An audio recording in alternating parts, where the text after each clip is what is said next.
Free Thought Radio Hour on WOZO Radio 103.9 LPFM here in Knoxville, Tennessee. We're recording this on Sunday morning, October 16th, 2022. I'm Larry Rhodes, or Dr. 5, and as usual, we have our co-host, Wombat, on the line with us. Hello, Wombat. Isn't it amazing that we live in a universe where I'm the co-host to this show? Isn't that proof that God exists? Well, some God, maybe. We won't know which. It's an evil God. Anyway. Oh, no. And today's guests are Dread Pirate Higgs from Western Canada. Hello. And John Richards from England. Welcome, welcome. How the devil are you? Doing well, thank you. Digital Free Thought Radio Hour is a talk radio show about atheism, free thought, rational thought, humanism, and the sciences. And conversely, we'll also talk about religion, religious faiths, gods, holy books, and superstition. And if you get the feeling that you're the only non-believer in your town, well, you're just not, especially if you live in Knoxville. Here in Knoxville, in the middle of the Bible Belt, we have a group of over 1,000 of us. It's called the Atheist Society of Knoxville, or ASK. And we'll tell you more about that group after the mid-show break. Wombat, what's our topic today? Healing by faith alone. And it's going to be an impressive topic today. One where we get a lot of stuff off of our chest. But what about stuff in our stomach? Maybe we can fill up on some noodly goodness. And who better to lead us on a weekly invocation by our own Dread Pirate Higgs? Indeed. I'm called to invoke the power of the true creator of the universe, the drunken tolerator of all lesser and more recent gods, the maintainer of gravity here on Earth. May the great flying spaghetti monster arouse himself from his stupor and let his noodly appendages ground each of us in our seats. Amen. Guys, I wanted to catch up. Sorry for the late start. Some background talk. I think I mistook which hour we started at, but I think we're anticipating a daylight savings time change. So maybe I just got a little too excited for that. But guys, I do want to catch up on you. I want to catch up on you here and now. Dread, how you been? Oh, not too bad. I've been busy working, so that's why I wasn't able to make it last week. I was out on a set in a fairly remote area. So yeah.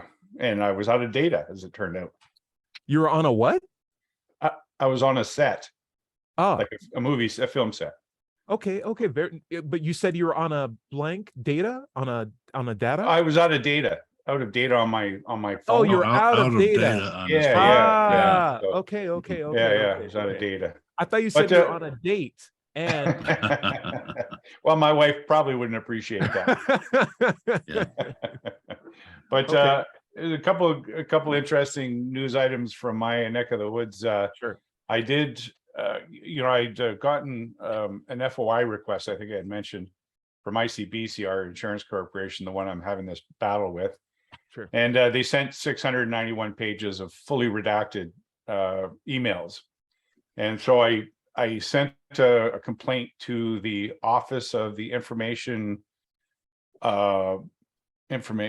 of Information Officer here in BC, and they've decided to take it on. And so nice. They've demanded ICBC provide the unsevered documents in full within 15 days. So it's already coming up now. Good. And then they'll have an officer assigned to it to go through those documents and see what can be provided, because certainly the full redaction of every email seems a little excessive, right, and certainly is not in the spirit of freedom of information. No, not at all. Or in the spirit of saving black ink, I would have thought. There you go. It takes up a lot of toner.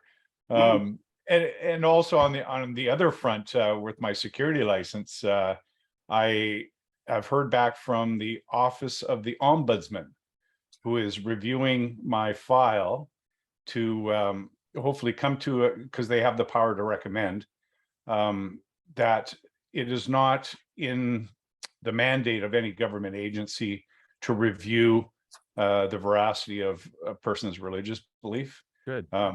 And this, of course, is already demonstrated in other jurisdictions. So it's just a matter of bringing BC up to speed. So it's actually working on two fronts here. If I can get the ombudsman to make the recommendation to the Ministry of Justice and get my that security license with my tricorn on, then it just becomes a simple matter of it moving over to ICBC to do the same thing. So yeah, Right. so that's what I'm up to. Dred, I can't tell you how deeply I admire the work that you're doing. In my head, it's an evil in an atheist secular term. It's an evil when dogma like this spreads without any sort of resistance or question to it. Yeah. And in my head, it's like it's not the people who perpetrate the dogma that should be at fault. It's the ones who know it's bad but don't say anything. Exactly. Because that's what Right. allows the culture to change. Because it Yep. only takes one crazy person to change. I mean, for a bunch of quiet listeners to change a culture, but Yeah. for you to stand up and make a voice about this is what I hope more people would take example from. We need more leaders. Well, I appreciate that, and I Yeah. can't tell you how many times I despair over this battle I've been fighting since 2016, and almost entirely on my own. Yeah. It's and so thank you. I really appreciate the kind words. I really don't want to make you feel like you aren't on your own. You're definitely doing most of the legwork, but you definitely have our support. And Right on. Absolutely. Yeah. You are the spokesman for the silent majority. right. There you go. And maybe we can talk more about that despair, because it is something that you can feel, especially when you talk to like people who are like so deep in their indoctrination, particularly when it comes to like things that you just know aren't true, that you can Right. demonstrate are true, but they want to believe it's true and are making concessions to believe that. But before we get into it, John Richards, I want to know about you and your quest overseas. When will that tugboat make it to the other side of the screen? What is going on with the King of England? Tell me everything that you know. And we'll talk about it maybe more today in again. Well, I don't know how political you want to get, but we've got a puppet for a prime minister at the moment, Okay. and the country Okay. is being run by the newly appointed, and I mean newly yesterday, Chancellor of the Exchequer. So the likelihood is that we'll have yet another prime minister in a very short time, honestly. But I wanted to say that I'm never out of data because my contract is unlimited. However, this doesn't mean unlimited dates, unfortunately. Okay. Okay. You got to separate the two. You see, there's There's data. three. There's data, there's dates, and there's like going out with people. And then there's also calendar dates too. So it's a weird cinnamon. What are you And gonna if do? you don't like dates, you can have figs. True. Anyway, true. to tell you Way what easier to eat. to tell you what I personally have been up to, last night we had a very good free thought hour, and it was only because our guest didn't turn up. She phoned in sick. Poor lady, she's got upper respiratory infection. She can't speak at the moment, so that did with her prospects of being our guest. So Tercio and I flew by the seat of our pants and addressed some Nice. of the misconceptions that people have with evolution. It was fun. You should watch it. Good. Mm. Okay, absolutely. Let's get this on. Let's get on the show. I'm actually going to check that out because I was talking about evolution earlier this week. Larry, Well, I mentioned the fact that only the previous Sunday you and I had talked about idiotic design, which was very relevant. very cool. So it could be like a follow-up to the show. Awesome. Yeah. Larry, keep me updated on what you're doing. Are you trolling on the internet right now? Tell me what's going on. No, Within Reason came up to visit Sheila and I yesterday, and we went out to lunch, and it was all good. She visited for a while, and I thought she was going to join us on the show today, but she's not here, and maybe she got caught in the time change or something too. So I'm Sure. texting her to say, "Hey, we're on." Sure. Yeah. But how you been? Oh, fine.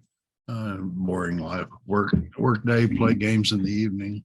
And I didn't ride my motorcycle or anything this week. So kind of boring. Video Not games much are going on. motorcycling. Not that Huh? much going on. Just the life of a wonderful retiree having fun and, Yeah. and still working at the same time. Great. Yep.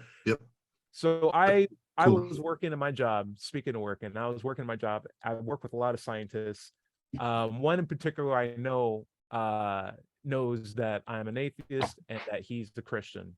And we were talking about he wanted to see a world map because he wanted to know where my family is from. And I said, well, I have some family from St. Thomas. He's just like, where's that? Bahamas? I'm like, no, it's a little more south. And I pulled up a picture of the globe, and he's like, oh, look at that. That's so cool. And you said your family came from here and here. I can tell because the facial features are similar to like these people who I've seen in like Africa and maybe even a little bit in India. And I was like, oh, that's cool. And in my head, I'm like, where's this going?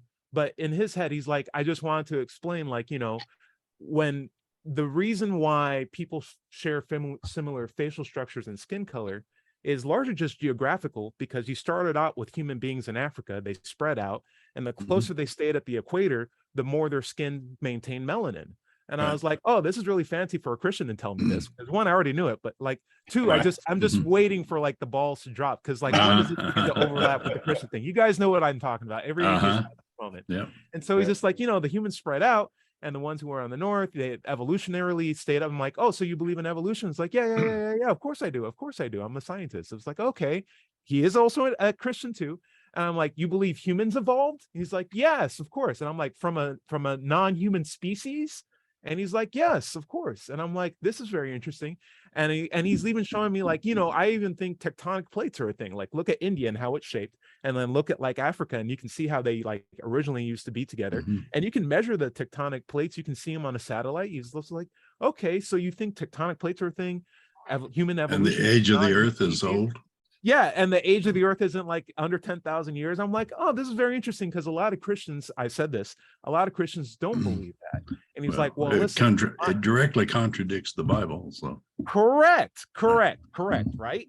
But I told him a lot of Christians don't believe. He's like, well, you know, a lot of Christians say a lot of different things, but I will never let my religious beliefs interfere with reality, because I see reality as more important. And I'm like, so even if the Bible said that Adam and Eve were the first two people, and that doesn't apply to the scientific understanding of like how, you know, humans evolved in Africa and then went through, you know, different cultures and different geographic locations, like you're fine with that contrasting? He's like, yeah, of course, that's definitely contrast. I'm like, in which case the Bible would be wrong? He's like, yeah, the Bible's wrong there. I'm like, well, then why do you believe in a God, right?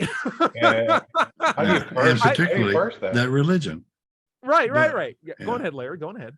Well, I was saying, he says, my religion is one thing and reality is something else.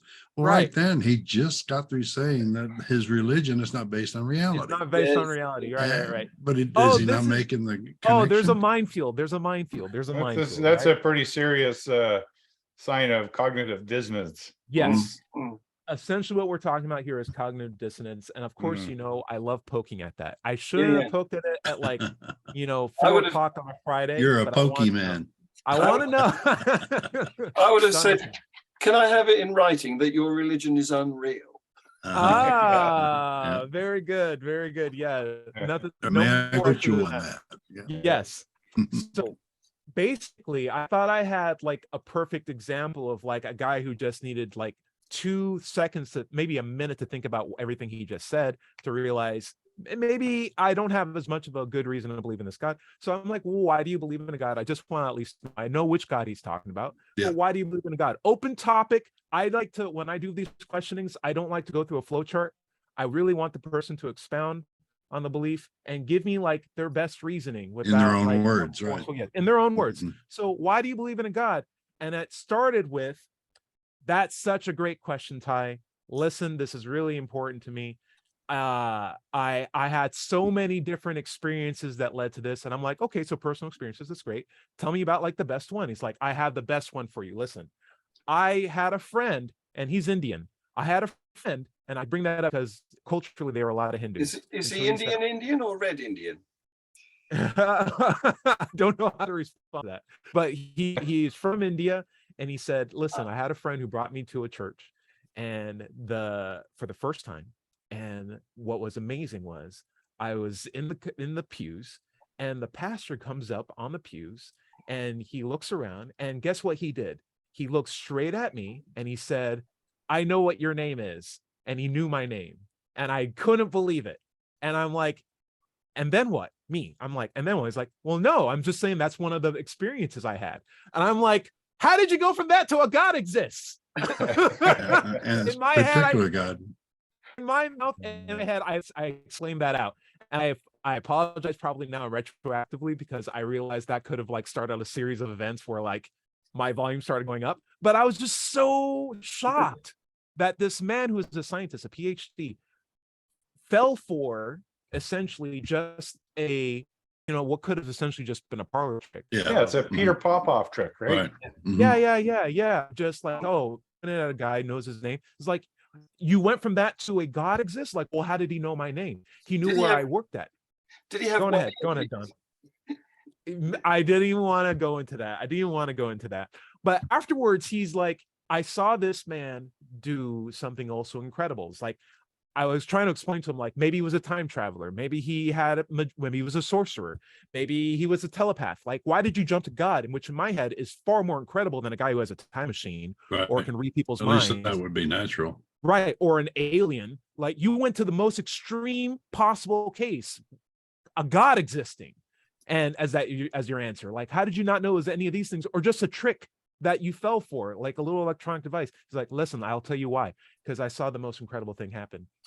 During that same presentation, he brought up a person who was sick and touched that person. And let me tell you something. He said this person was seen by 5 doctors who all said the same thing. This person couldn't be healed. He touched this person and he healed that person in the name of Jesus. And that's one of the reasons why I believe. And in my head, I'm like, why do scientists, especially scientists of all people fall for stuff like this? And I wanted to talk about faith healing and personal experiences today, and why that could be so motivating for someone to believe in something they already potentially want to be true. Larry, what do you think? Well, when people bring that to me, I've got a friend who I've got 2 or 3 friends that I've had pretty much the same conversation with them. And I said, what convinced you that God is real? Oh, well, I had this intense little cancer, and after I prayed, it went away. And I keep wanting to scream at him like you did your friend, but this different note. Why did you have intestinal cancer if God loves you and is looking out for you and trying to protect you? Why do you have cancer in the first place? Where was God when you were getting that cancer? But nobody seems to consider that.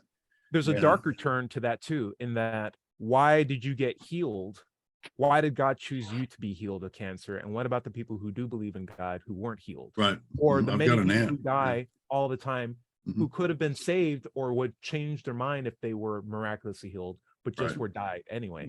Why is God picking and choosing certain people and not others? Yeah, that's a familiar thing in the aftermath of plane crashes, where the survivors in an otherwise deadly air crash are praising God, say, well, God saved me for some special purpose. It's like, what? And what kills me is how they blame the victim so many times. You were talking about, why did you get healed when this other person didn't get healed? Well, I must have prayed more. I must have been more pious. I went to church more. So they're putting the blame for it on the victim who died from it. Right. And it's just a sad thing, because the people who die from things like this, plane crashes or cancer, can't speak for themselves. And so it only bolsters the narrative of the ones who survive, who do say, well, God saved me. You know what's weird? It's the boxer effect. If you guys haven't noticed it, whenever there's 2 men boxing and they both have like Jesus crosses tattooed on their arm, right? They got crosses and the beads and everything like that. One knocks out the other one viciously. And then they go in interviews like, what would you like to say? I just want to thank God for this victory. I just really want to thank him. It's like, but like, if the other guy won and he knocked you out, he'd be doing the same thing too. A Christian got knocked out at the end of the day. Like, what makes you, and no one ever blames God in their conciliatory interviews. So it just seems like, what's going on there? John and Richard, do you want to weigh in on this?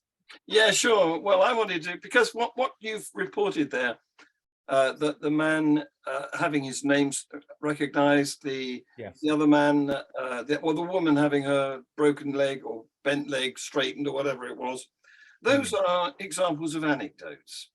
And I one of my contacts, I like to call her a friend, is Professor Sophie Scott, who's just been given a CBE by, I think, the new king. And we saw a video on, must have been Twitter, of a pair of parrots, because she's She's the lead of the Department of Neuroscience at University College London. And we saw this video on Twitter that has got a pair of parrots, and they're talking parrots, and they've learned to insult people. So people go by and they get called names by these parrots, but the clincher is the parrots then laugh together. So it looks very realistic, as though they are behaving intelligently. But of course, that's just behavior that they've copied. They've seen us insulting people and laughing together, and they've picked up on it. So I showed this to Professor Sophie Scott, and she said, that's a nice story. And I could tell from the way she'd written it that the accent was on the story, because it's not evidence. It's not evidence. Right. So I shared it with another. It's with an another. anecdote. Yeah. Exactly. Yes, exactly. Yeah. You get the point. Go ahead, Larry. No, I was talking about your scientific friend. If he had seen that type of thing at a magician show, if he'd gone into a venue where there was a magician on stage and he was doing all kinds of miraculous stuff, he would think it was a trick. But you put the same trick in a church, and the person is just blown away by the power of God. Because they're willing to suspend this because they want what the pastor says to be true.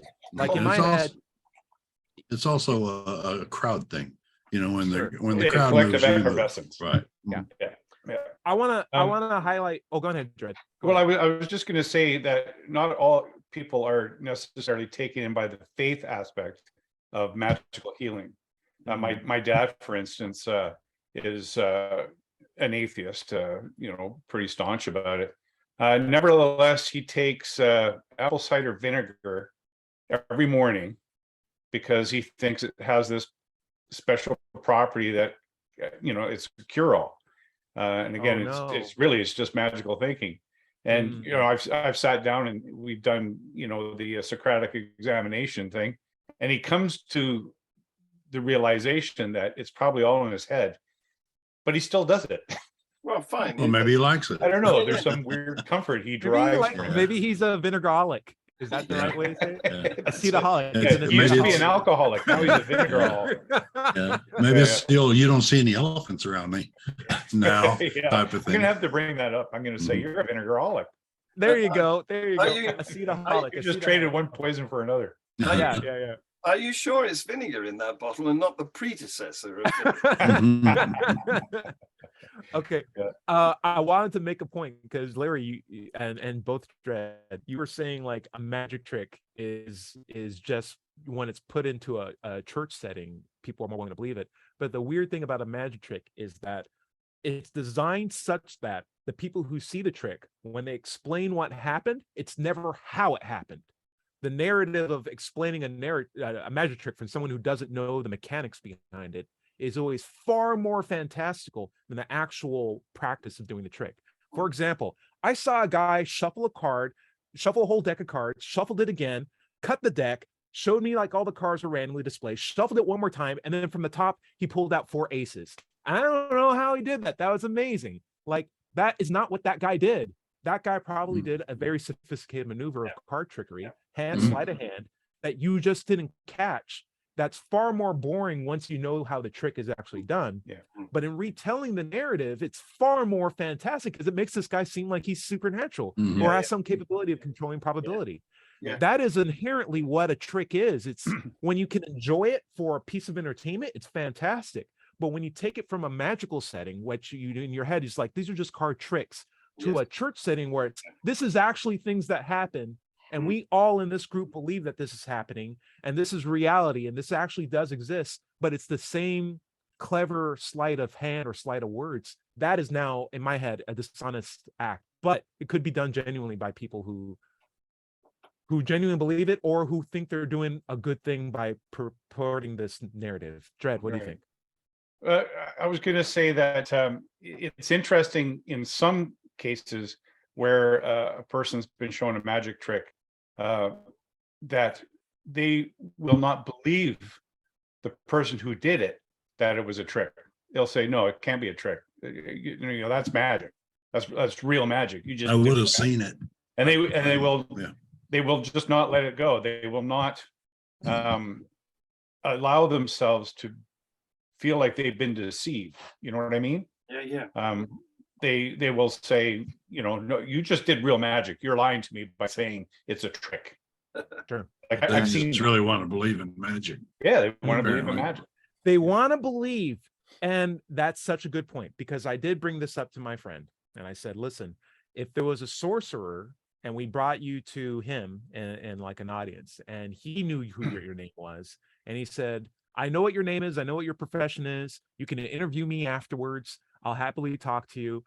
I figured out all these things about you, your birthday, everything that I couldn't have possibly known otherwise using sorcery. I'm a sorcerer. I would say, I asked him, would you believe in sorcery then? And he said, no. And I was like, okay, that's interesting. What if, and previously the pastor did a faith healing event and that really impressed him. I said, what if we brought back another pastor who believed in Vishnu or Buddha or Allah, Yeah. and said, listen, I'm going to take this guy who has half an arm, I'm going to touch him and then his arm is going to grow back. And he does that, and we see that, and we can interview him and hold him afterwards. Would you believe in those other guys? He's like, no, Ty, no, you're not understanding. And then he tried to repeat his pastor story to me again. It's just like, I don't want to hear, No. I understand the mechanics. I'm trying to get the and methodology. that doesn't even mention the leap of logic. Right, I mean, right. it's one thing to say, okay, this person miraculously or magically or sleight of handly changed this person's leg, Yes. but automatically they take the leap to it was a god, Right. and to it was another leap to it was this particular god, and they don't recognize that there's any leap in there at all. We really need to take a break. Station identification. But go ahead. Can I just say, for John that Richards. reason, when talking about gods to be believers, I always use the word your in front. I always say your God Oh God. to make the point that there's Right. other ones, you know? Good point. Right. Right. And so stay tuned for the second half of the Digital Free Thought Radio Hour. We're on WOZO Radio, 103.9 LPFM here in Knoxville, Tennessee. And where Tennessee just beat Alabama, by the way, for the first time in a couple of decades. We'll be right back after this short break. Well, on that Had to throw subject, that in there. on that All right. subject, England's just beaten Australia 2-1 Oh. in the short series of one-day cricket. Excellent. I'm sure Very good. England and Australia are as big as places as Tennessee and Alabama. So I'm sure that's nice for some people. That's great. That's great. That's really Yep. great. Anybody Anyway, else need more time? No, I'm good. I'm good. Yeah, it's weird how we have World Series and we don't really go out to the rest of the world, isn't that? Or the universe. Yeah, true. I miss universe and only. Oh no, don't yeah. remind me. All Yeah. right, we're gonna resume recording in 5, 4, 3. Oh, we're getting listener comments. Hold up. Oh wow, we got like 6 of them. Okay, great. Okay, Thank you cool. guys. Thank you guys. All right, so we have something to go to. If we 5, 4, 3, 2. Welcome back to the second half of the Digital Free Thought Radio Hour. I'm Doubter 5, and we're on WOZO Radio, 103.9 LPFM here in Knoxville, Tennessee. Let's take a moment to talk about the Atheist Society of Knoxville. ASK was founded in 2002. We're in our 20th year and have over 1,000 members. We have weekly in-person meetings every Tuesday night or evening at Knoxville's Old City at Barley's Tap Room and Pizzeria. We also have weekly Zoom meetings on Tuesday evening too, start about 6 o'clock. The ones at Barley's, the in-person meeting starts around 5:30. So if you'd like to join us, just come on down to Barley's and join us. Or if you'd like to join the Zoom meeting, email us at askanatheist@knoxvilleatheist.org or let's chat se@gmail.com. By the way, if you don't live in Knoxville, you should still go to Meetup and search for an atheist group in your town. Don't find one? Start one. All right. Wombat, where do we want to pick up? I wanted to get back to this point of my Christian scientist friend, who is both a scientist and a Christian, has this immaculate cognitive dissonance. And we were talking to him about why he believed in God. And he said it was because I went to a place where a pastor knew my name without me ever telling him. And he did some faith healing. And I said, okay, well, I think we can talk about the two combined, because that's largely just a personal experience that you had that was very vivid for you. And I said, what if we brought you to a sorcerer who knew your name and could heal people? Grow back an arm from the elbow that we can chop it off and you could touch a person and it grows back in. Would you believe in sorcery then? He's like, no, because I know that's just a trick. I'm like, okay, that's interesting. What if we had a Muslim or a Islam representative who touched a person and grew back his arm? It's like, Ty, I'm not going to believe it if it's a person who represents Islam or Buddhism or anything like that. And I said, well, what if there's another Christian? What if we got another Christian there? It's like, no, because I don't care about the pastor. I care about Jesus Christ. And I only care if people are doing it in the name of Jesus Christ. And I said, okay, fine. What if we got back, I brought back a guy who claimed to be Jesus Christ, and we can interview him afterwards, and we can hold him and we can touch him, and we can cut off a person's arm and he can be like, I'm Jesus Christ, I'm going to touch this guy. And the arm miraculously grows back in front of our eyes. And he says he's Jesus and he's willing to talk to us afterwards. Would you believe it? Would you believe that guy was at least Jesus Christ then? He's like, no, of course I wouldn't. I'm like, that's very bizarre. So then what makes you believe that Jesus ever healed anybody? He's like, because it was in the Bible. I was like, so because someone said it in the Bible, you believe it? But if we have the opportunity to actually bring someone from the Bible here to the present, and you can talk to them, touch them, hold them, and see the things for yourself, the claims that were made in the Bible, you can see it for yourself and test it and interview afterwards, you wouldn't believe it then. It's like, no. And I'm like, then why do you believe it when it's in the Bible? And I think that was largely when the conversation started going back into the. Well, I can imagine, because weren't you saying he was at the same time saying, well, the Bible's wrong about this and wrong about that? Yes. Wrong about that. Like, how do you figure out which is which? Yes. When you have a book that you already know can be wrong about certain things, why do you believe it on other claims? Right. What's your test to know which one's true or That's not? the test. How do you? Well, how do you- I wanted to bring up Lo Ma here. I posted this in chat. Lo Ma said it's easy to reverse that healing story. My friend went to 5 faith healers who said they couldn't be healed, and then went to an oncologist. Yeah. And was subsequently healed. Yes. Exactly. Yes.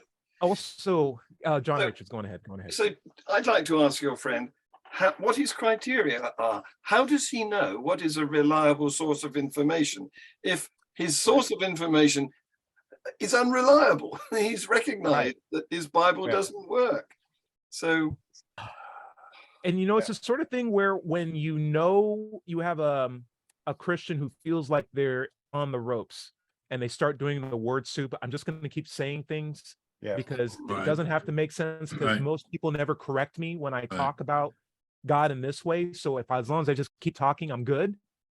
I hate when I have to sit through that, especially when I'm not doing it in an adversarial sense. I'm having this conversation in their benefit to try to make them realize that there are standards for believing things. And if it's in your interest to believe in this true thing that you think is the most important true thing in your life, that you should also hold it to the same criteria that you hold to anything else. Yeah. And if you don't hold it, you might potentially lead yourself on the path where you're believing in something that you think is true that may not actually be true. And I'm not the one saying that it's not true. I'm the one saying you're not having a standard that's equivalent between the things that we agree are scientifically testable to come to a certain conclusion, like the color of people's skin and why they have more melanin than others, or the movement of tectonic plates in the continents, or how humans evolved from a non-human species. Each time I was like, how do you know that? Well, scientific evidence.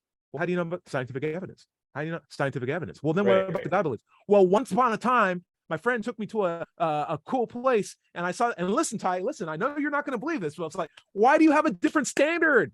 That's the most important thing that you believe in. Come on. Yeah.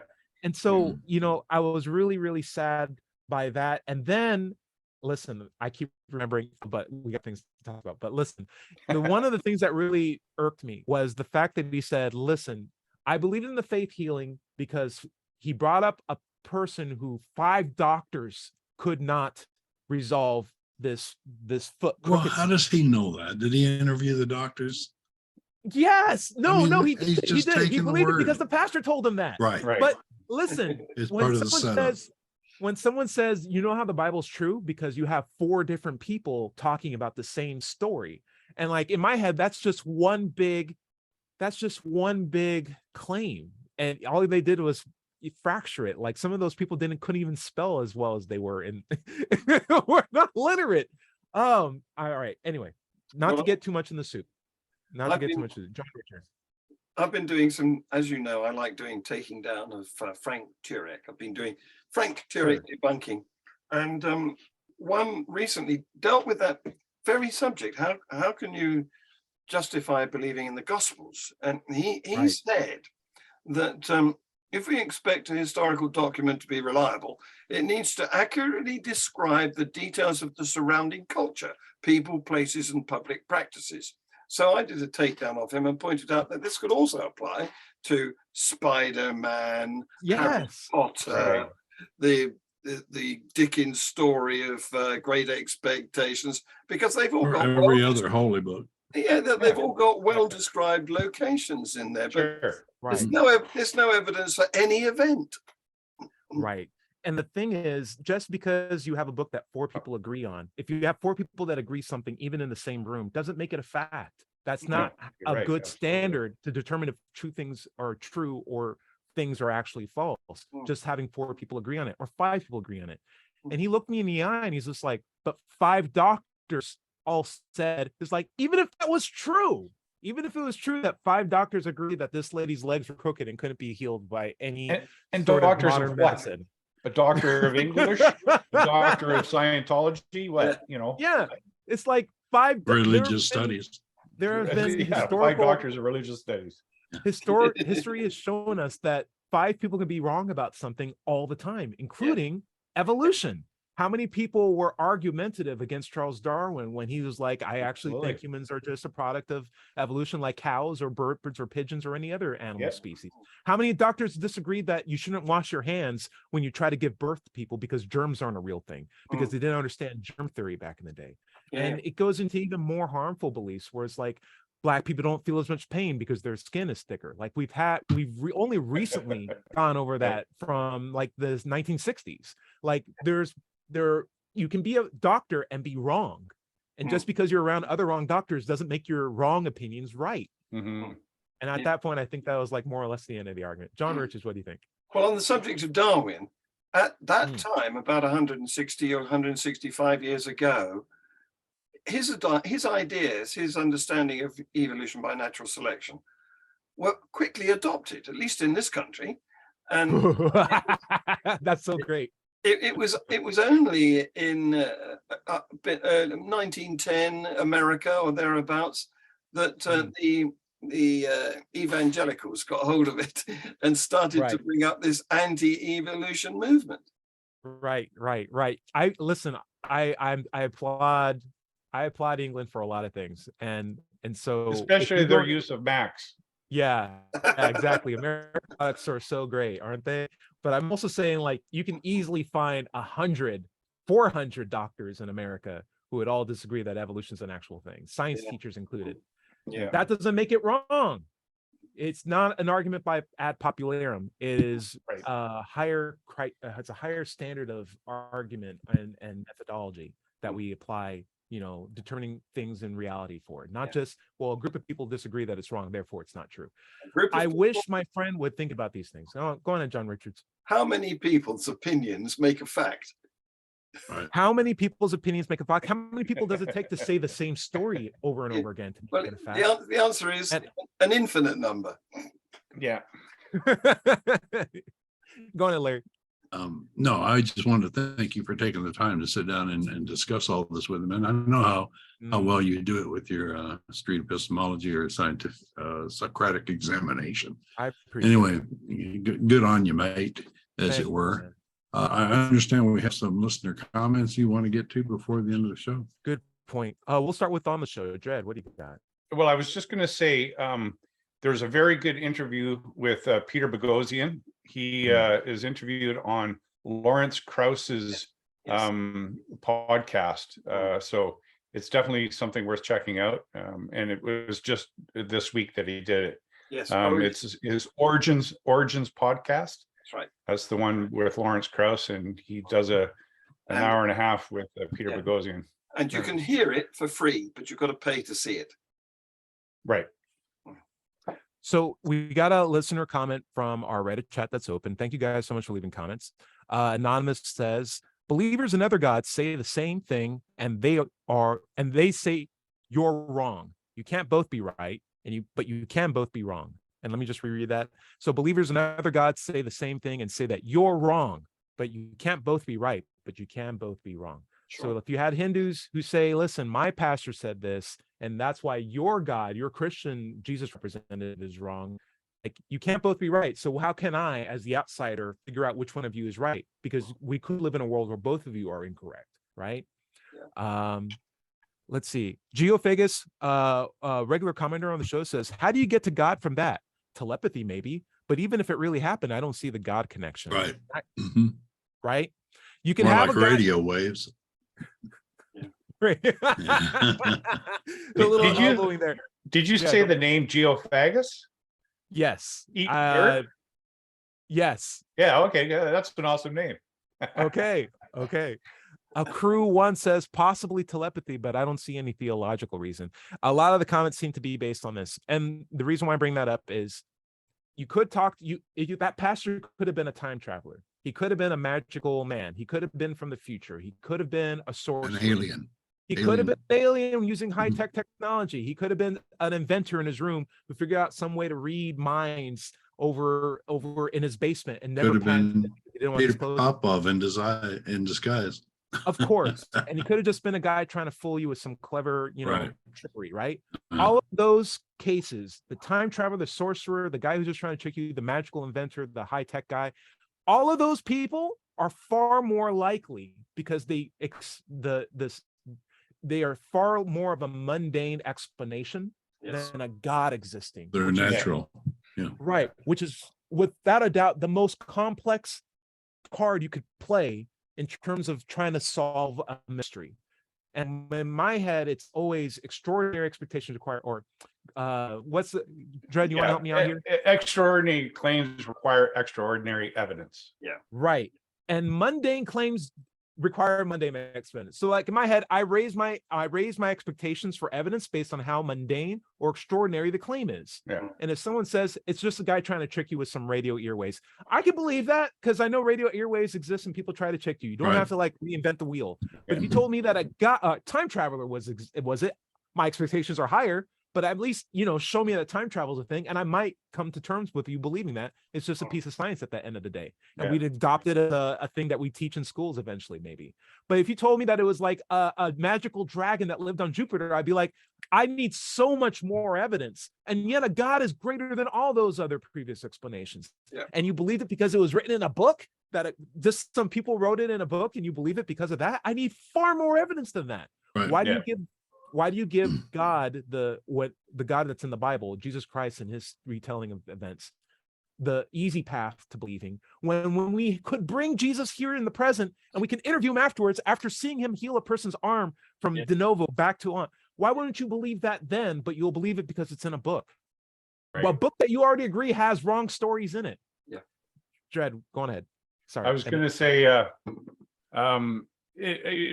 I invoke Christopher Hitchens, the Hitchens razor, which is that which can be asserted without evidence can be dismissed without evidence. Sure. Arr. Larry, I see. I agree. Yeah. Larry, what do you think? No, there's an answer to it. He says whether it's radio waves or earbuds or aliens or whatever, there's an answer. But invoking God brings up so many more questions. It's Right. not an answer. It's like, where did God come from? Does he have a family? Is he an alien, or is he a programmer? How he many have- gods yeah. are there? How did you Right. stop at one? Right. You Even in the open up that Bible, he door. says we when he's referring to gods. So, I mean, it's not, and which God? I mean, humans have Yeah. worshiped thousands of gods in the history of humanity. The But most- he just jumps from, Right. unexplained to that particular God. Yeah. The most bizarre rule that God gave was not, hey, there's no other gods. I'm just the only one. It's don't worship any other God except for me. And I'm like, Mhm. what does that mean? What other gods? What other gods? So there are other gods, are there? You admit Yeah, it? Even in Genesis, they said, if they eat of the tree of life, they will become like us, Oh man. like gods. What do you mean by us? Yeah. Give me some of And that this is fruit. centuries before the Aren't any of royal them made out of we. pasta? Mhm. Zantra 3000 says you shouldn't have these conversations. They're delusional. No matter what you say, it isn't going to change their mind. And then Anonymous replied, which is all perfectly fine until they start trying to change the laws to conform to their delusion. Right. Exactly. Right?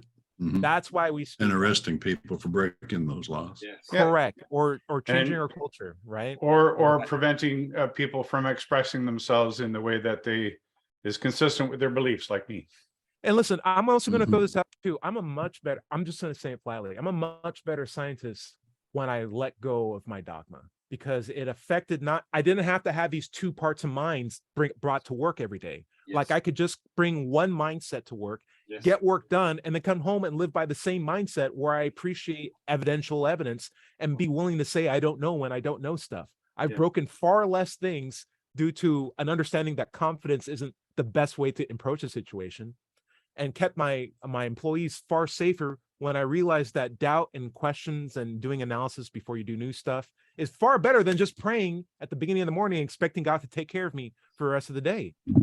I value my critical thinking skills, and anything that would inhibit that in my head is a detraction to my ability to be a good scientist. And so when I see a brilliant Christian scientist like my friend, I say to myself, he could have been better if he'd be willing to be more honest with himself. Right. Because Well, the world is less without that. what as a you result. what you've said there is you don't want two magisteria, as Stephen Jay Gould called them. Right. He thought they didn't overlap. He thought you could have Non-overlapping magisteria. Exactly. Yeah. Uh-huh. And Right. in the podcast that Dred has just drawn our attention to, Lawrence is talking, and he says, for him, there's only one type of fact, and it's obtained by scientific method. That knowledge can only be obtained by scientific method. There's no other way of getting reliable knowledge. Now that's quite a firm and extreme view, if you like, but it's very difficult to challenge it. Right. Hey, we got a shout out from a fellow Pastafarian. Ken Kenobi says, shout out to Dred, the Satanic Temple. Wow. And Spaghetti Monster people get ridiculous. I'm sorry, I'm just chopping this up. The Satanic Temple and Spaghetti Monster believers get ridiculed by Christians, but at least we stand for real things and understand the nature of our beliefs' origins. Christianity has no concept. And then the next one was branching off the idea that everything's fine until the laws begin to change our society, which is why religious delusions ought to be recognized as a form of mental illness. If somebody started talking about how magical fairy smurfs were doing all sorts of stuff in their lives, good or evil, and acting out on those fantasies or delusions, we'd recognize it as a mental illness and potentially force them to seek treatment. Yet when people do the same thing with established religious delusions, we treat such actions with legitimacy and even allow those individuals to steer our society. And in fact, we do worse than that. Most people steer clear of it. They attribute it to some other cause and try to steer clear of any religiosity aspect to it. Right. Like, imagine how many diseases we could solve if we didn't think diseases were things that are mandated by a supernatural God, or to get rid of them, we could do it by prayer. Everyone was actively working on like a secular scientific approach to resolve things like disease, inequalities, prejudices that we have against each other, origin of life, origin of like where things come from, answering bigger questions that we often give to metaphysical answer or proponents. How much better of a society could we be if we just gave us 1 year off from the dogma and let us actually think about these things in the best method that's gotten us all the other great forms of technology that we can enjoy and appreciate today? It'd be an amazing thing, or at least recognize when we don't know certain things. Before that happens, before everybody starts to think critically, Dred, I'd like to suggest that we set up a company and start producing packets with supernatural noodles written on them. I love it. Yeah, spiritual ramen. Yeah, we could make a mint. Yeah. I'm in it. Great. Yeah, let's do it. Hey, the Pastafarian is also from Canada. Maybe we can give you feel free to give me your context. He said religion is the cause of so much pain and death all over the world. It affects many parts of our lives, and the idea that God is imposed on us. God is on money, and American money, for example. I'm a teacher, and for years I had to listen to the Lord's Prayers. For 30 Yeah. years, I lived in the U.S. and I sang the national anthem, which has God in it. But in Canada, in Canada, I don't care what people believe as long as it doesn't hurt someone, and we don't spend public money on it. As in the Catholic school system supported by provincial government, but the government doesn't support other religious schools. It Right. might Well, force people to really look at their beliefs and systems. So is Catholic school a thing in Canada?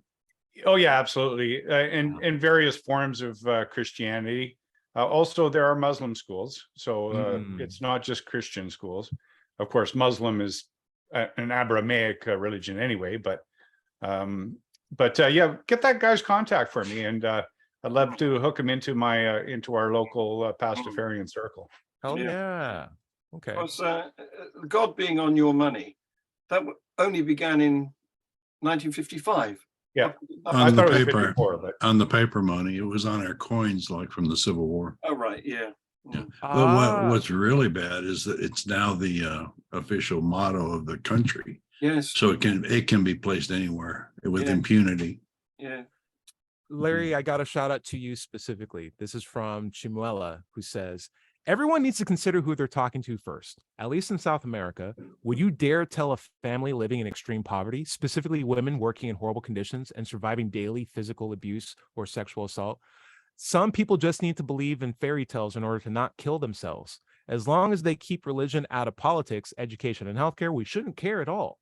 Otherwise, we are just as bad as them trying to convert them into atheism. It's sad, but it's true. Unless, I guess, they themselves start the argument and push into a debate, or No. are privileged people. What do No, you I think? disagree because I believe do it's, religion is keeping them in that position because they think that if they just endure through this life, they'll have a paradise in the next, instead of trying to work right now to alleviate the situation that they're in, either by moving to a place where they can get the respect and the work that they need, or making any other kind of change in their life. They're just hunkering down, believing in the next life, and being used by the society.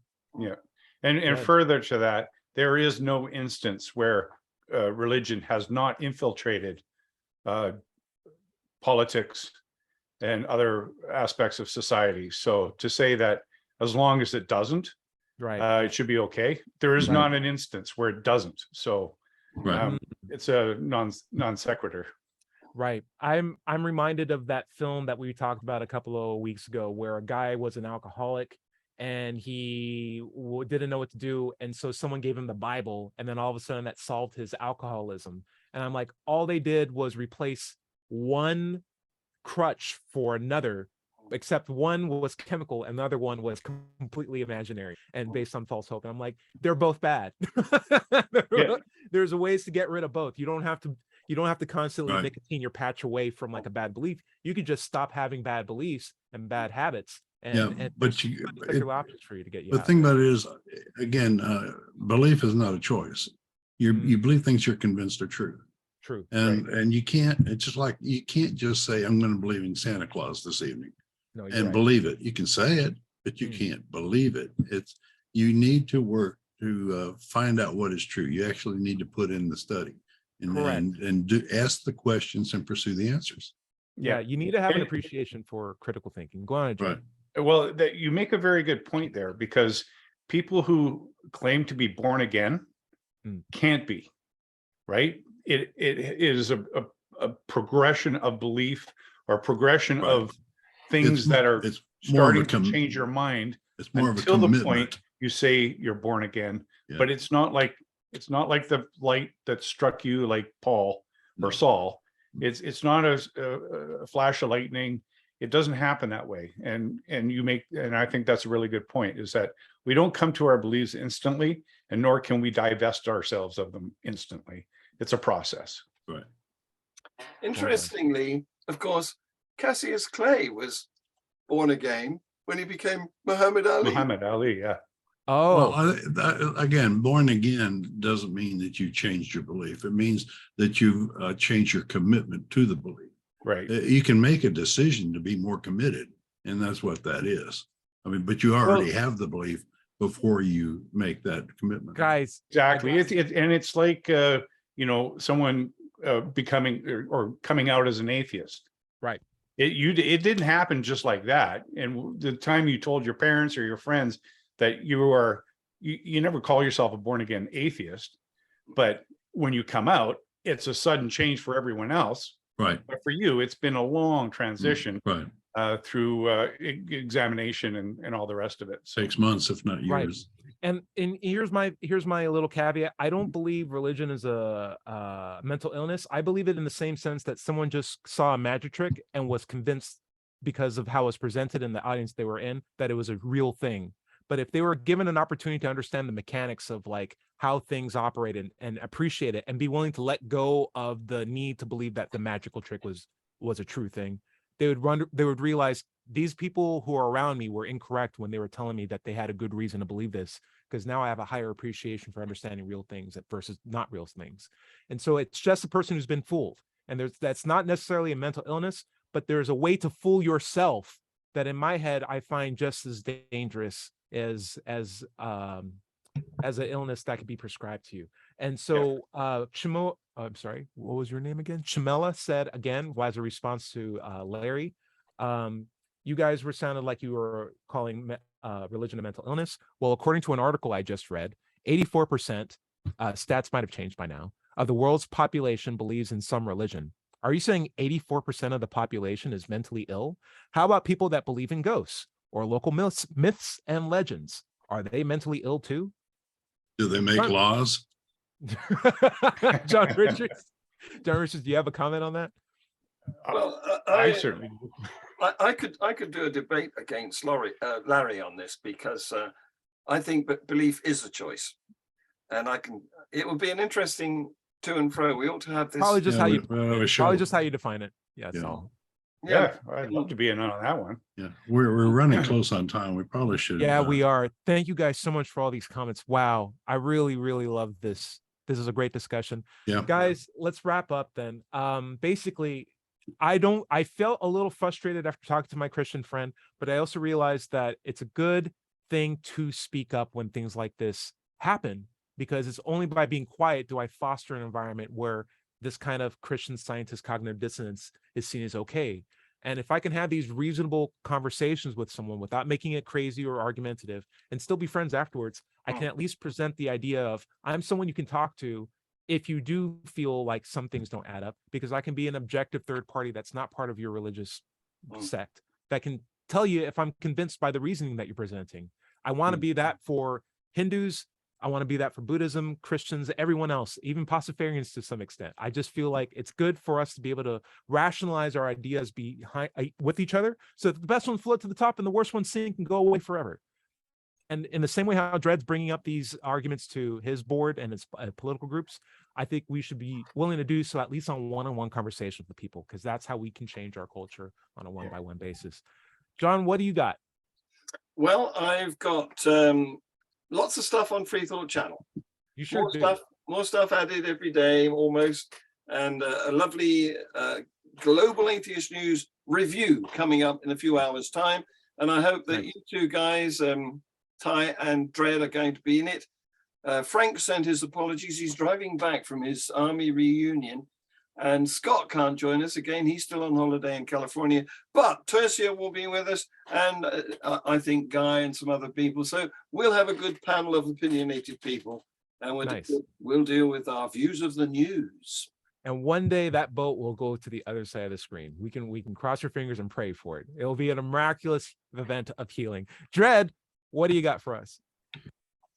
Well, of course, I stream this live at 7 a.m. on Sunday mornings at my channel, Mind Pirate, YouTube channel, Mind Pirate, MINDPYRATE. I've also been doing some Friday invocations and benedictions for our Pastafarian friends. So come on board, check it out. If you like, please subscribe. Love to see you. Shamela, you're making some very, very good points that we may want to make into future episodes of the show.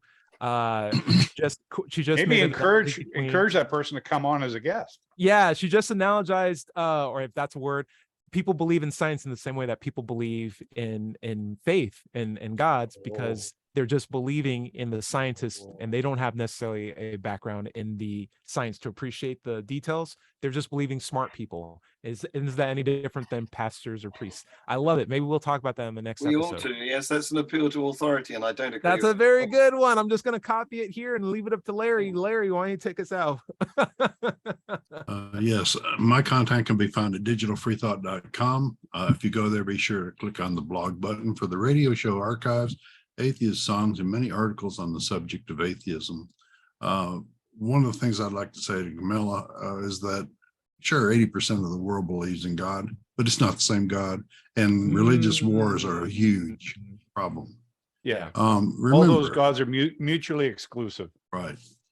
Remember, everybody is going to somebody else's hell. The time to worry about it is when they prove that heavens and hells and souls are real. Until then, don't sweat it. Enjoy your life. And we'll see you next Wednesday night at 7:00 on WOZO Radio. Say bye, everybody. Bye-bye, everybody. Bye-bye. Bye. Ramen. One thing, I am now showing 1 hour and 2 minutes